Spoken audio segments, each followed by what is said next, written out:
Bir numaralı Şarmat Koşmaz.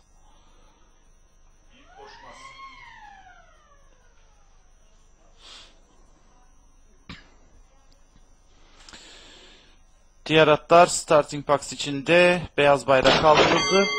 Start verildi. 5 numaralı John Kare 1 boy kadar geç başladı. Orta kulvardan gelen 9 numaralı Kum Baba'yı, iç kulvardan gelen 7 numaralı Golden Compass yakaladı ve liderliği farkı da 2 boya kadar çıkartıyor.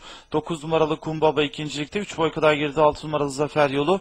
Onun 2,5 boy gerisinde 3 numaralı Ayhan Bey, daha sonra 5 numaralı John Kare dışında 10 numaralı Yıldır, 2 boy geride 8 numaralı History, sağrısında orta kulvarda 2 numaralı Baltuna sırasıyla son 1 metreye yaklaşılıyor. 7 numaralı Golden Compass farkı 4 boya kadar çıkardı. 9 numaralı Kum Baba ikincilikte, yine 2,5 boy geride 6 numaralı Zafer Yolu. Onun 3 boy gerisinde bariyer dibinde 3 numaralı Ayhan Bey dördüncülükte. Sağrısında 5 numaralı John Karev, daha sonra Yıldır, Baltuna ve History sırasıyla son 800 metre geçildi. 7 numaralı Golden Compass 3,5 boyluk farklı liderliğini sürdürürken 9 numaralı Kum Baba şimdi farkı biraz azaltmaya başladı. Üçüncülükte 2 boy gerilerinde 6 numaralı Zafer Yolu var. Daha sonra dış kulvarda 3 numaralı Ayhan Bey ve 5.likte 5 numaralı John Karev sırasıyla düzlüğe çıkılıyor. 2,5-3 boy kadar 7 numaralı Golden Compass koşudaki liderliğini sürdürüyor. Dış kulvardan gelen 9 numaralı Kum Baba ve onun dışından 6 numaralı Zafer Yolu atak yapıyorlar.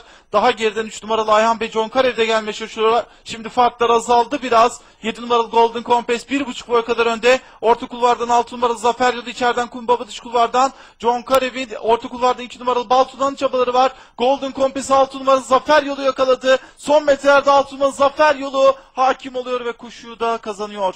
7 numaralı Golden Compass ve 2 numaralı Baltuna ikincilik için birlikte potayı geçtiler sayın yarışseverler.